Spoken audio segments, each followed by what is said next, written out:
지금 나의 생명이 세상을 바꾸려 말하고 있습니다. 더 이상 윤석열은 대한민국의 대통령이 될 수 없습니다. 자신이 가진 권한의 원천이자 주권자인 국민의 뜻에 따라야 할 대통령이 권력을 사유화하여 민주주의와 법치주의를 훼손하고 이에 저항하는 국민들의 입을 틀어막고 있습니다.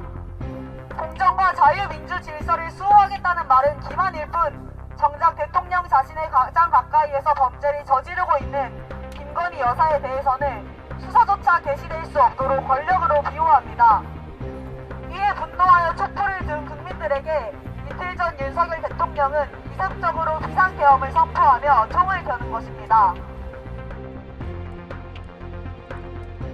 일단 대통령 직권 해제가 가장 먼저 이루어져야 된다고 생각을 하는데 지금 계엄령이 다행히 취소가 된 상태지만 이미 거부권을 거의 20번 넘게 사용한 대통령이 계엄령을 다시 하지 않을 거다라는 보장이 없다라고 생각하기 때문에 만약에 다시 계엄령이 내려졌을 때 더 준비를 해서 계엄령을 내릴 것이고 그땐 저희가 막을 수 있을 거라는 보장이 없는 상황이잖아요.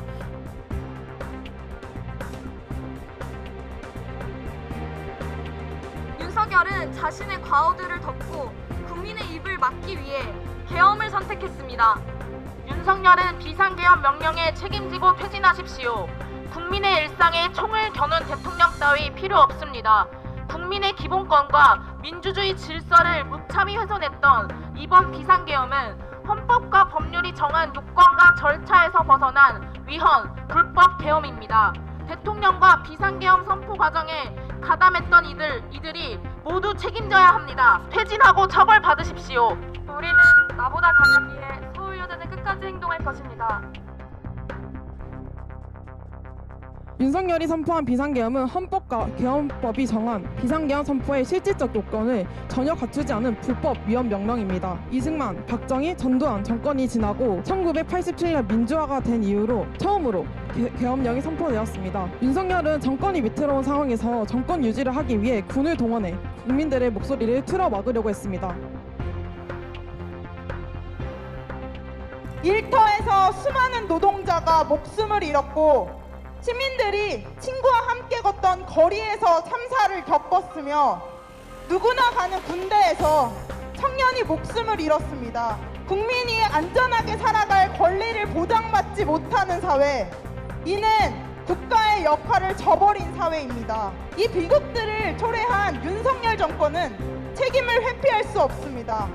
그런데도 이 정권은 자유민주주의를 수호한다는 명목 아래 비상계엄을 운운하며 국민의 한거를 체제 전복으로 몰아갑니다. 윤석열 대통령에게 국민은 도대체 누구입니까? 정권은 즉각 퇴진하라! 퇴진하라! 퇴진하라! 우리는 표현의 자유와 언론의 자유를 억압해 국민의 눈과 귀를 가리려는 비민주주의자 윤석열 대통령을 거부합니다.